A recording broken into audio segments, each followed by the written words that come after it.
Saviez-vous que l'une des lunes de Saturne, à plus de 1200 millions de kilomètres de la Terre, expulse dans l'espace plus de 200 kg d'eau par seconde via de gigantesques geysers? Ce phénomène, étonnant et énigmatique, a lieu sur Encelade, un petit monde glacé qui a captivé scientifiques et passionnés de la même manière. Au cœur de cette lune réside une géologie extrême, alimentée par un océan subsuperficiel et de mystérieux geysers de glace qui révèlent des secrets sur la possibilité de vie au-delà de notre planète. L'histoire d'Encelade, en tant qu'objet d'intérêt astrobiologique, a commencé en l'an 2005, lorsque la sonde spatiale Cassini de l'Administration nationale de l'aéronautique et de l'espace, une mission conjointe de l'Administration nationale de l'aéronautique et de l'espace, de l'Agence spatiale européenne et de l'Agence spatiale italienne, a détecté pour la première fois ces impressionnants panaches de vapeur d'eau et de particules de glace jaillissant du pôle sud de la Lune. Avant Cassini, Encelade était considéré comme un corps glacé parmi d'autres dans le vaste système saturnien, avec un diamètre d'à peine 504 km.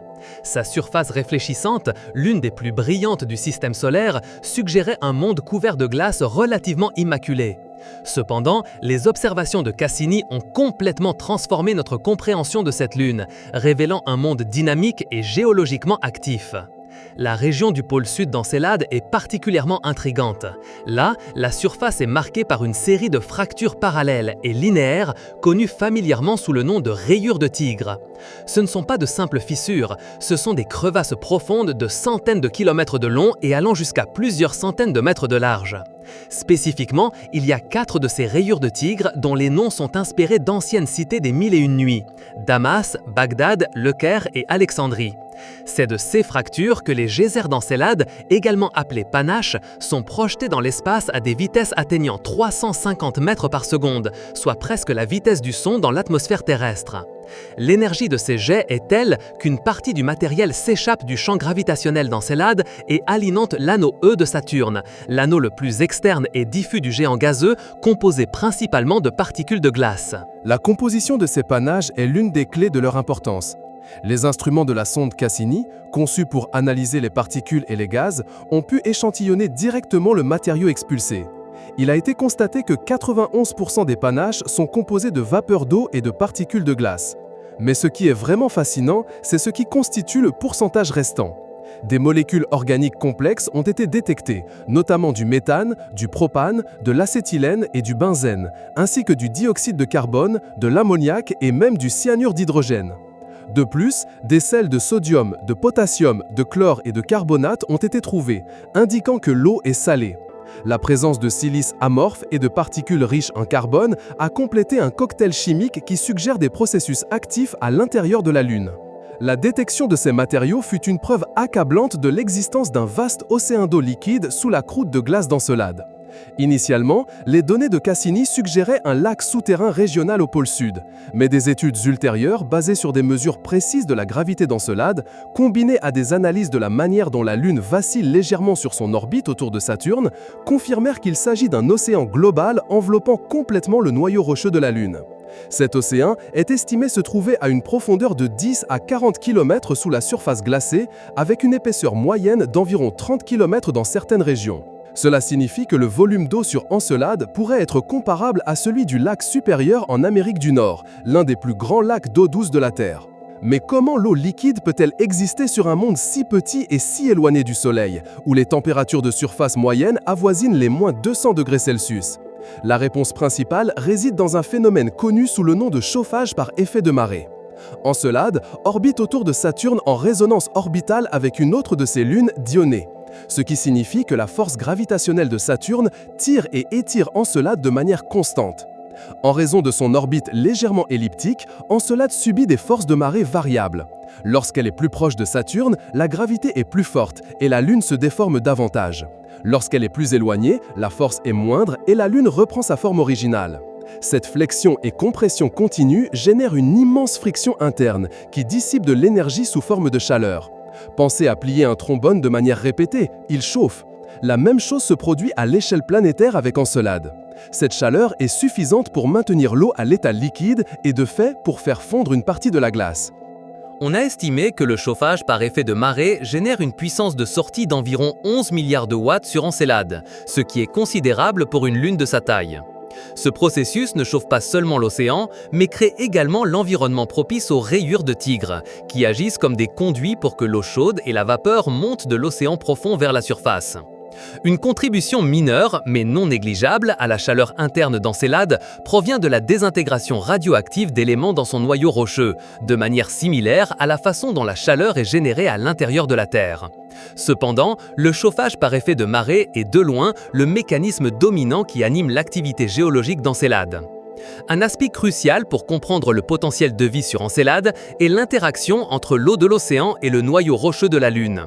La présence de particules de silice, qui ne se forment qu'en présence d'eau chaude et de roches, est une preuve solide que l'eau de l'océan est en contact direct avec le noyau rocheux à des températures d'au moins 90 degrés Celsius. Cela suggère l'existence de cheminées hydrothermales au fond de l'océan d'Encelade, analogues aux évents hydrothermaux que l'on trouve dans les profondeurs des océans de la Terre. Sur notre planète, ces cheminées sont des oasis de vie, soutenant des écosystèmes complets qui ne dépendent pas de la lumière du soleil, mais de l'énergie chimique dérivée des réactions entre l'eau chaude et les roches riches en minéraux. Les bactéries chimiosynthétiques forment la base de la chaîne alimentaire, utilisant des composés comme le sulfure d'hydrogène pour produire de l'énergie.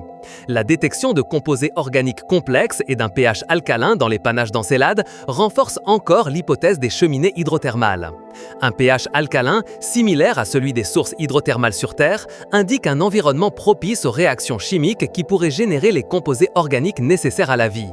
Cela nous amène à la question fondamentale. Pourrait-il y avoir de la vie sur Encelade ? Les astrobiologistes considèrent qu'Encelade possède les 3 ingrédients fondamentaux pour la vie telle que nous la connaissons. De l'eau liquide, une source d'énergie chimique, et les éléments constitutifs moléculaires ou composés organiques. L'interaction eau-roche dans le noyau fournirait l'énergie, l'océan le milieu, et les composés organiques les matériaux nécessaires. Imaginez un vaste océan sombre et tempéré à des dizaines de kilomètres sous une couche de glace, où des colonnes d'eau chaude et riches en minéraux émanent du fond rocheux. Autour de ces cheminées, des micro-organismes inconnus pourraient prospérer, se nourrissant de l'énergie chimique qui découle de ce processus géologique extrême. Ce n'est pas de la science-fiction, c'est une possibilité réelle qui est activement étudiée. Les conditions d'Encelade sont encore plus favorables à la vie que celles d'Europe, une autre lune avec un océan subsurfacique, en raison de la détection directe de matières organiques complexes et d'épreuves d'activité hydrothermale actuelles. L'étude des geysers d'Encelade a évolué depuis la découverte initiale. Après la confirmation de l'océan global, la mission Cassini a effectué de multiples survols rapprochés d'Encelade, certains à seulement 25 km de la surface, volant directement à travers les panaches pour collecter des échantillons plus détaillés. Les données obtenues lors de ces survols ont été cruciaux pour confirmer la composition et les conditions de l'océan. Par exemple, la concentration de sel dans l'océan d'Encelade est similaire à celle de l'eau de mer terrestre, ce qui indique un degré de salinité qui n'est ni trop élevé ni trop bas pour la vie. La pression au fond de l'océan serait considérable, comparable aux pressions dans les fosses océaniques les plus profondes de la Terre, un environnement que nous savons que la vie peut tolérer et dans lequel elle peut prospérer. De plus, la détection d'hydrogène moléculaire dans les panaches est une découverte d'une importance capitale. L'hydrogène moléculaire est typiquement produit par des réactions hydrothermales entre l'eau chaude et les roches ferreuses, un processus connu sous le nom de serpentinisation. Cet hydrogène est un combustible potentiel pour la vie chimiosynthétique. Sur Terre, les micro-organismes utilisent l'hydrogène comme source d'énergie pour réduire le dioxyde de carbone et former du méthane, un processus fondamental dans les écosystèmes des cheminées hydrothermales. La présence d'hydrogène moléculaire sur Encelade implique qu'il y a de l'énergie chimique disponible pour soutenir des métabolismes microbiens complexes, sans besoin de lumière solaire ni de processus photosynthétiques. La géologie extrême d'Encelade nous enseigne que la chaleur interne d'un corps planétaire peut être générée par les forces de marée plutôt que par le rayonnement solaire. Cette découverte élargit énormément le nombre d'endroits dans l'univers où nous pourrions trouver de la vie. Nous ne sommes plus limités aux planètes qui orbitent dans la zone habitable d'une étoile, c'est-à-dire la région où la température est adéquate pour que l'eau liquide existe à la surface. Les lunes glacées avec des océans subsurfaciques chauffés intérieurement représentent une nouvelle classe de monde potentiellement habitable, beaucoup plus courant qu'on ne le pensait. Encelade est le meilleur exemple connu à ce jour. Les implications pour les futures missions spatiales sont profondes. Il existe un intérêt croissant à envoyer une nouvelle mission robotique sur Encelade, spécifiquement conçue pour rechercher des signes de vie. Une future sonde pourrait voler à plusieurs reprises à travers les panaches, utilisant des instruments plus avancés pour détecter des biomarqueurs, qui sont des signatures chimiques ou structurelles qui indiqueraient la présence de vie passée ou présente. Cela pourrait inclure la recherche d'acides aminés spécifiques, la détection de motifs moléculaires complexes qui ne peuvent être produits que par des organismes biologiques, ou même la capture de cellules microbiennes si celles-ci étaient présentes dans le matériel expulsé. La technologie pour ces missions est déjà en développement. Les spectromètres de masse de nouvelle génération, par exemple, ont la capacité d'identifier des molécules organiques avec une précision sans précédente, en différenciant entre les composés biologiques et abiotiques. De plus, des concepts d'atterrisseurs qui pourraient se poser sur la surface glacée d'Encelade sont explorés, ou même des sous-sondes qui pourraient faire fondre la glace pour atteindre directement l'océan subsurfacique, bien que cette dernière option présente des défis technologiques immenses. Néanmoins, la récompense potentielle est si grande que l'investissement dans ces technologies est justifié. L'existence d'un océan avec des conditions potentiellement habitables sur une lune si petite et lointaine nous oblige à redéfinir notre compréhension de l'endroit et de la manière dont la vie pourrait émerger. Encelade est un laboratoire naturel, un écosystème isolé qui a évolué de manière indépendante pendant des milliards d'années. Étudier sa géologie, la chimie de ses panaches et la dynamique de son océan nous offre une occasion unique de comprendre les limites de la vie et sa capacité d'adaptation. Chaque nouvelle donnée obtenue d'Encelade est une pièce de plus dans le puzzle de la vie dans l'univers. C'est un rappel que les lieux les plus reculés et apparemment inhospitaliers peuvent abriter les secrets les plus fascinants. Un aspect crucial pour comprendre le strato interne d'Encelade est son activité générale. Le modèle actuel d'Encelade suggère une structure interne différenciée, avec un noyau rocheux dense au centre, entouré par l'océan global d'eau liquide et enfin une couche externe de glace de plusieurs dizaines de kilomètres d'épaisseur. Les rayures de tigre au pôle sud sont le résultat de la tension et de la compression générées par les forces de marée, qui créent des fractures profondes atteignant l'océan.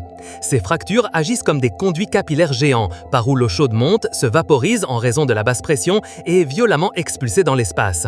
L'activité des geysers est continue, bien que l'intensité peut varier. Ce processus géologique témoigne de l'immense énergie que la gravité peut générer à l'échelle cosmique. C'est un système dynamique et actif qui continue de nous surprendre.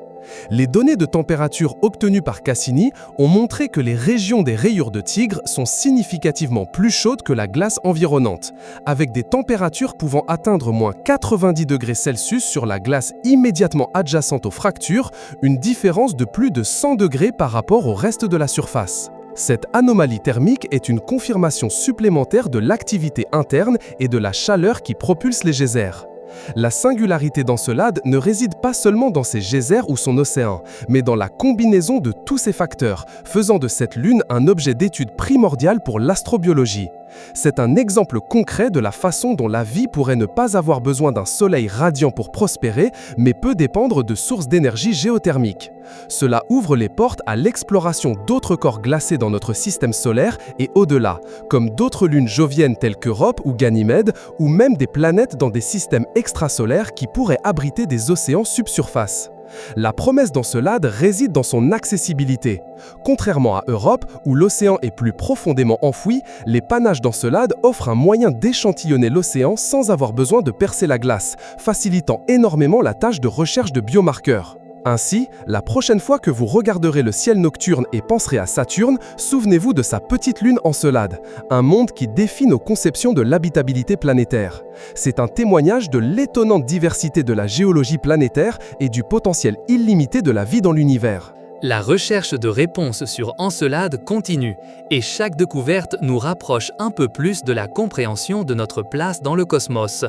Si ce voyage dans les profondeurs d'Encelade, un monde de geysers et d'océans cachés, vous a fasciné et que vous souhaitez continuer à explorer les mystères de l'univers, assurez-vous de vous abonner à Explorando, de nous laisser un pouce bleu et de partager cette vidéo pour que plus d'explorateurs rejoignent notre communauté.